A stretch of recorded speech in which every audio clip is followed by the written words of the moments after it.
We're on the edge of the Osborne estate here, and we're looking across at this copse which took some sustained damage actually on the 8th of February from Storm Imogen. And I'm going to walk you down the path of this quite severe wind gust, which might have been tornadic activity, or it might have just been a massive gust from the cold front that came through about 1 o'clock in the morning. You can see from here that numerous branches were ripped off this side of the copse in particular, and the path of destruction leads down almost to the sea, about 500–600 meters further on. Interestingly enough, very little damage to the surrounding area.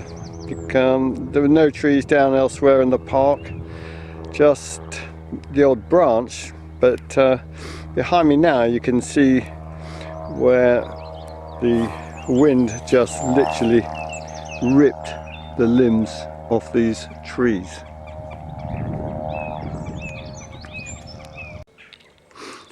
In the background, those two trees were snapped off 2/3 of the way up. Here, two branches just literally taken clean off, two large branches, and just throwing down to the ground nearby.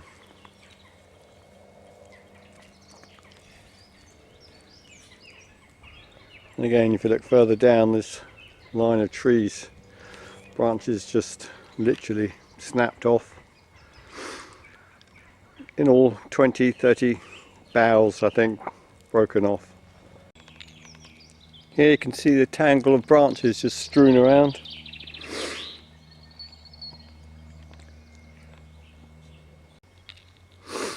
Behind, first of the oak trees that completely came down, roots showing.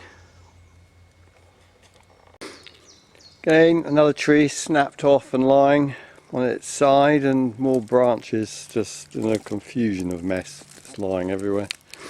You can see up there where they've just been, again, just wrenched off. These are lying pretty much towards the northeast, so this was a southwesterly gust at this point.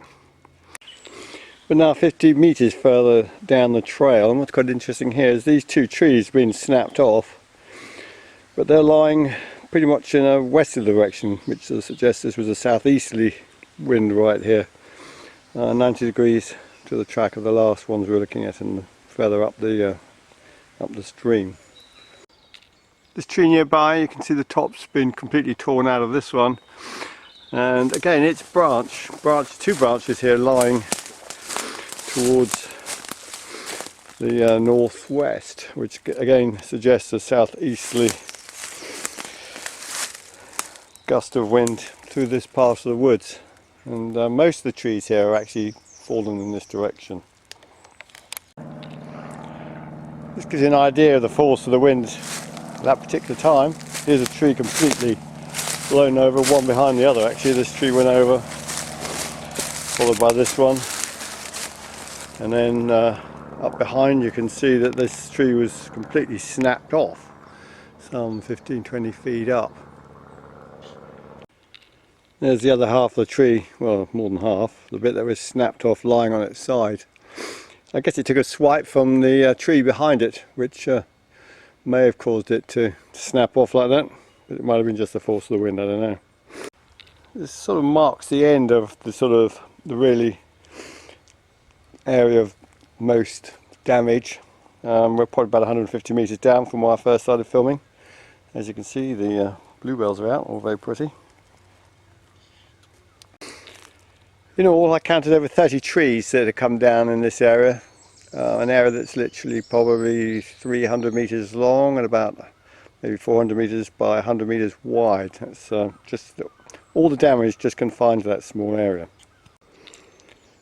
And now a little further east, 50 meters perhaps east of where we just was, but there's another oak tree literally just blown over. But there's some interesting phenomena up here on the top of this cedar tree, which I'm going to go around and show you on the other side, where a couple of huge branches were just literally torn off it and taken some 20 meters at fairly shallow angle through the top of an oak and onto the ground. I'll show you.